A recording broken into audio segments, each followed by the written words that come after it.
Motion fails. Hardesty Amendment number 2. This is a motion to increase funding for Portland Parks and Recreation to avoid layoffs. Option 2. Commissioner Hardesty. Thank you, Mayor. Colleagues, you have another opportunity to fully fund parks.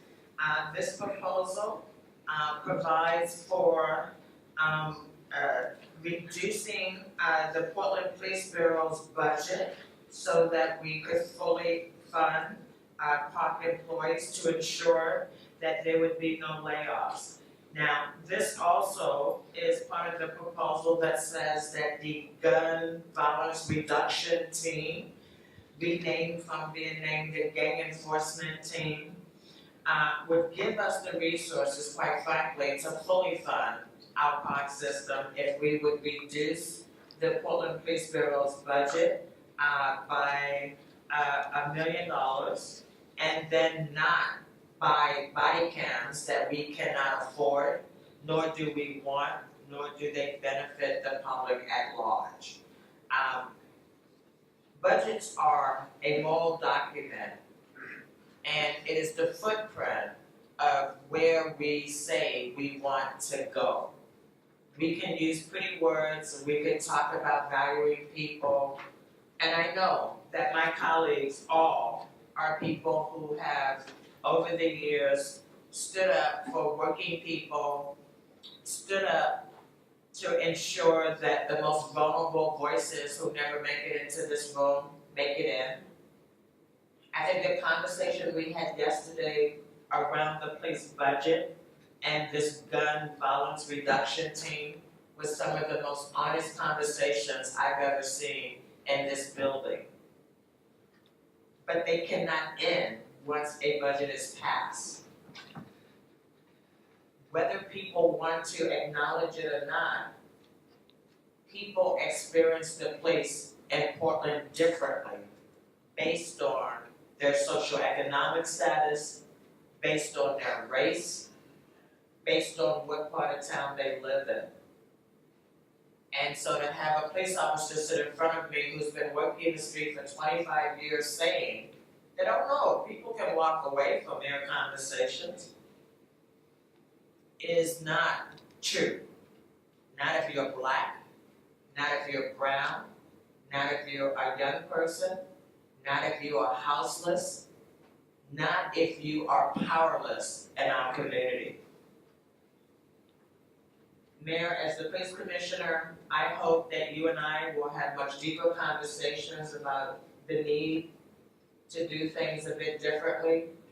I hope the police bureau will be open, because over my 20 years of advocating for police reform, it is very clear to me that there is no desire for accountability within our police bureau. We are supposed to trust whatever comes out of the police bureau, whatever data they choose to provide to the public. And over and over and over, I know that I have not been told the truth. And it takes audits. It takes bringing a Department of Justice Civil Rights Division in town. It takes independent people outside of Portland Police Bureau to tell us what's really going on. It takes me having conversations with people on the street on a regular basis.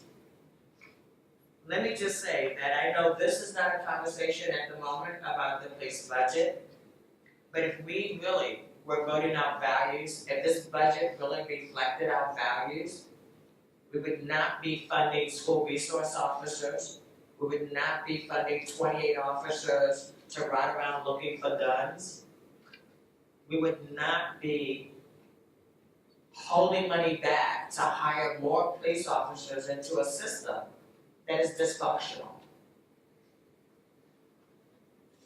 When I've heard my colleagues say, well, there's good and bad, and the gang enforcement unit / gun violence reduction team, there is no good when 59% of the people that look like you are stopped, searched, harassed on a regular basis with no trail to determine why that was so. there are not two sides to this. There is justice, there is fairness. We have an opportunity by defunding a department that needs a lot of help to fund a department that has risen over and over and over again to serve the people in the city of Portland. I am disappointed that this probably will also go down in flaming defeat. And I am okay with that because, this has been the first open, honest conversation that I believe we participated in on what kind of city we want to have. Being a new kid on the block, let me just say that yes, I know what my bureaus are, but I see that just like me, other people understand that I was not elected to just care about fire and just care about 911 and just care about the Bureau of Emergency Management. I care deeply about those bureaus, and I love the fact that I have the honor of working with those fine men and women. But I don't live in a bubble, I don't live in a silo, and the people who elected me did not elect me to think in a silo. So I want to be clear to my colleagues, I in no way mean any disrespect to any of you. I know how hard we all work. In fact, before I got here, I couldn't figure out why you guys spent so much time in this building. I understand that a lot better now. I mean no disrespect to any of you. I know the caliber of people I'm working with. But I would not be true to myself and my value system if I didn't do everything in my power to make sure that we had a public conversation about whether or not we are investing based on our values or we are investing based on what we've always done. And so, you have my proposal, and I will be happy to see what my colleagues have to say.